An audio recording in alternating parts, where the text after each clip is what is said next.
Hi, 6th grade students. This is Mr. Alford, and I am recording a help video for the Tuesday, April 14th, 6th grade homework assignment. So this was the homework assignment I asked you guys to do after the Tuesday virtual lesson. And 15 of you did it. That's great. And so if you didn't do the assignment, you should definitely do it. If you did do the assignment, this video will help you figure out why you missed some of the questions. And so after you watch this video, you can go back to the assignment and do the problems that you got wrong and get a full 100 on this assignment. Okay, so this is helping you try to get a full 100 on this assignment. So let's do problem 1. What is the area of this triangle?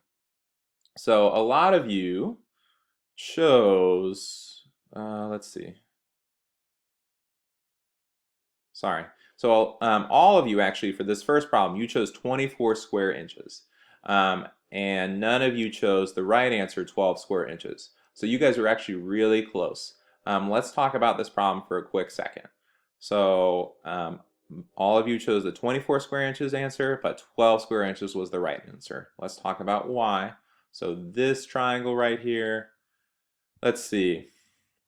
Okay, so this is that same triangle, and so what I can tell you forgot to do is you forgot to multiply by 0.5. So pay attention to this 0.5 when I do this problem, okay? Area equals 0.5 times the base. Base is how long is the bottom, so that's 3, times the height. How tall is the shape? Well, that's 8. So 0.5 times 3 times 8. Okay, area equals, okay, what you guys again forgot to do is multiply by 0.5. You just did 3 times 8. 3 times 8 is 24, so that's how you got 24. So you just forgot to multiply by 0.5. So let's do that. 0.5 times 3 is 1.5 in your calculator, okay? Bring down times 8. Okay, area equals 1.5 times 8. Do that in your calculator, you get 12. So 12 square inches, that's the correct answer to this problem. Again, remember, you've got to multiply, when you're doing area of a triangle, you got to multiply by 0.5. You can't forget that 0.5. Okay, so 12 square inches is the right answer choice for this problem. Okay, you had actually 3 triangle problems, so I helped you out with those. Okay, what is the area of the rectangle? All of you that turned it in actually got this one right. All of you chose 36 square inches, so awesome job, guys. You guys get how to find the area of a rectangle. Quick review for those of you who don't know. Area of a rectangle is you multiply your length times the width. The length is the longest side, so that's 9. The width is the shortest side, so that's 4. So we do 9 times 4, and that was 36. So all of you who got that right, awesome job. Area of this parallelogram right here. All of you guys that turned it in also got this one right, so awesome. So all of you chose 15, or 15 of you chose 110, and that was correct. So good job. For those of you who don't know, area of a parallelogram is you just multiply your base. How long is the bottom shape? Is the bottom of your parallelogram times height. How tall is your shape? So, which in this right here, the base here is 11 and the height is 10. Okay. These problems, the area of the compound shape problems. So this shape right here, a few of you got this right. That was cool. And a lot of us missed it. So let's talk about that real quick. Some of you chose 80 square inches. So here's how you could have gotten 80. If you chose 80 square inches, you would get that by adding all of these sides together. If you add all the sides together, you get the perimeter of the shape. You get the length of the outside of the shape. But we don't want that. We want the area. We want to know area means how much space is inside of this shape. So 80 isn't correct. This big answer at the bottom, 2,500,000 something. About 3 of you chose that answer. That wasn't right. If you got that choice, what you did is you just multiplied all these numbers together, and that's not what you want to do either. Okay? With these problems, there's no like formula. When you have these funny looking shapes, when it's not a rectangle, when it's not a triangle, when it's not a parallelogram, when you just have this kind of funny looking shape, you have to really do some problem solving. You got to think, okay, well, how is this similar to the other shapes I've seen before? And you've got to cut it into smaller shapes that you do know how to find the area of. So you look at this and you're thinking, okay, well, this kind of looks like two rectangles put together. So if I cut this shape into two rectangles and I find the area of both of those rectangles, I add those areas together, I should get my answer. Okay, so let's do that. So this shape right here, again, what we need to think about is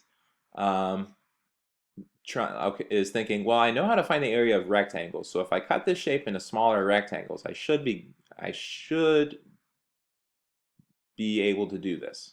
Okay, so step one for these problems is always you just pick any of the sides to start. Okay, so let's just pick this side down here. So this side is 4 inches, so that's going to be the start of a smaller orange rectangle. Okay, well, the opposite side of a rectangle is always the same size, so I'll just put that right here. And let me complete this rectangle. And here. And all right, look, so that looks like that's okay, I took my purple shape, I made one orange rectangle out of it.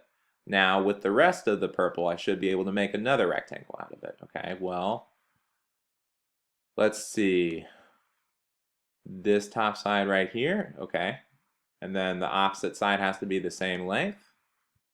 Okay. And then, oops. Let's see, this should be, sorry about that. This should be orange. That was a mistake. There.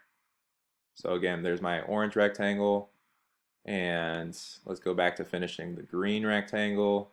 So these two sides are opposite. They're the same size. And then this side right here. And then this side right here. There. And this one stay orange. There, okay, so we're good. Let's see. So again, what I did is I took my original purple shape and I cut it into two rectangles. Now that I have two rectangles, I know how to find the area of both of those rectangles. So that should be what I want. Maybe you cut okay, let me say this. This is not the only way you could have cut this rectangle up. You could have cut it up like this too, where this orange rectangle is longer and the green rectangle is smaller. There's more than one way to cut up your shape into smaller rectangles. But this is the way I'm doing it right here, and let's talk about that a little more. Let's find the lengths of each of the sides of the rectangle. This side we know is, this orange side right here is 15. The opposite side has to be 15 also. Okay, maybe some of you said that opposite side is 20. It's not 20. 20 right here. This 20 is this whole purple side right here, okay? This orange line right here, that's not 20, that's smaller than the original purple line. So this has to be, well, it's the opposite of this orange side, so this has to be the same size, so that's 15, okay? This orange line right here, we know that's 4, so this orange line at the top, well, that's got to be 4 too. And then, let's see. This side right here is 18. Okay, so this side right here, it's not 15 because 15 is this original purple line right here. Okay, this green line right here is not the same length. Okay, this green line at the bottom here, it's got to be the same size as this green line at the top because they're opposites, and opposite sides of a rectangle are always equal. So there, this bottom green line is 18. Okay, this green line on the right is 8. So this green line on the left is the opposite, so it has to be the same size, so it's 8. All right, so let's find the area of the green rectangle. The area of the green is the length times the width. Okay, well, the length is the longest side. The longest side of this green rectangle is 18. So area equals 18 times the width. So what is the width? The width is how long is the shortest side. Well, the shortest side is 8. So 18 times 8, All right. Do that in your calculator. 18 times 8 equals 144. So 144 is the area of the green rectangle. Okay. The area of the orange rectangle is area equals the length, the longest side, so that's 15 of the orange rectangle, the longest side is 15, times the width. Width is how long is the shortest side, that's 4. 15 times 4 equals 60. All right. So the area of the orange is 60. The area of the green rectangle is 144. So if we add the area of the green with the area of the orange, we get our answer. So 60 plus 144, do that in your calculator, that's 204. And that is why 204 is the right answer to that problem. All right, that's all the help I am going to give on this assignment. You can email me or call me for help. Good luck, guys.